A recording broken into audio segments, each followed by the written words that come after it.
அஸ்ஸலாமு அலைக்கும் ரஹ்மத்துல்லாஹி வபரகாத்துஹு. பிஸ்மில்லாஹிர் ரஹ்மானிர் ரஹீம். 40 ஹதீஸ்களை மனனம் செய்து இன்ஷா அல்லாஹ் இம்மேலும் மறுமேலும் வெற்றி பெறுவோமாக. ஆமீன் ஆமீன் யா ரப்பில் ஆலமீன்.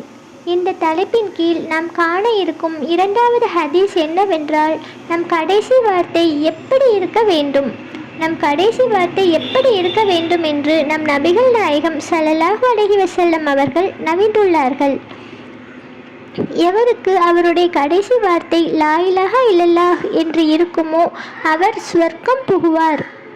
இதன் விளக்கம் என்னவென்றால், எத்தகையோ மனிதர்கள் தங்களை முஸ்லிம்கள் என்று கூறிக்கொண்டு இவ்வுலகில் வாழ்ந்து வருகிறார்கள். ஆனால் அவர்களில் பலர் மரணிக்கும் பொழுது கலிமாவை நினைவு செய்தால் அக்கலிமாவை மொழிய முடியாமல் வேறு வார்த்தைகளை கூறிக்கொண்டே மரணம் அடைகிறார்கள். இதற்கெல்லாம் காரணம் இவ்வுலகில் வாழும் பொழுது கலிமாவின் வாழ்க்கையை கடைபிடிக்காமல் வாழ்ந்து வந்ததே இதற்கு காரணமாகும். எனவே இவ்வுலகில் வாழும் சமயம் எவர் கலிமாவுடைய வாழ்க்கையை கடைபிடித்து வாழ்வாரோ அவருக்கு தான் கடைசி வாழ்க்கை கலிமாவாக இருக்கும்.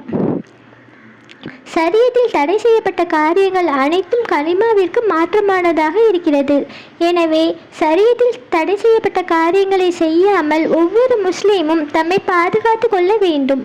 ஒவ்வொருவரும் இவ்வுலகில் எல்லா வகையான வசதிகளிலும் வாழ்ந்தாலும் கலிமாவுடைய மவுத் இல்லாவிட்டால் அவர் மாபெரும் நஷ்டம் அடைவார். எனவே இன்ஷா அல்லாஹ் நாம் சரியத்தில் சொல்லப்பட்ட அனைத்து நல்ல செயல்களையும் செய்து இன்ஷா அல்லாஹ் மறுமையில் வெற்றி பெற இம்மையில் நம் மௌத்தின் சமயம் லா இலாஹா இல்லல்லாஹ் முஹம்மது ரசூலுல்லாஹ் என்ற கலிமாவுடைய மௌத்தாக அமைய அல்லாஹ் எனக்கும் உங்களுக்கும் தௌபிக் செய்வானாக. இன்ஷா அல்லாஹ். ஆமீன் ஆமீன் யா ரப்பில் ஆலமீன். அஸ்ஸலாமு அலைக்கும் ரஹ்மத்துல்லாஹி வபரகாத்துஹு.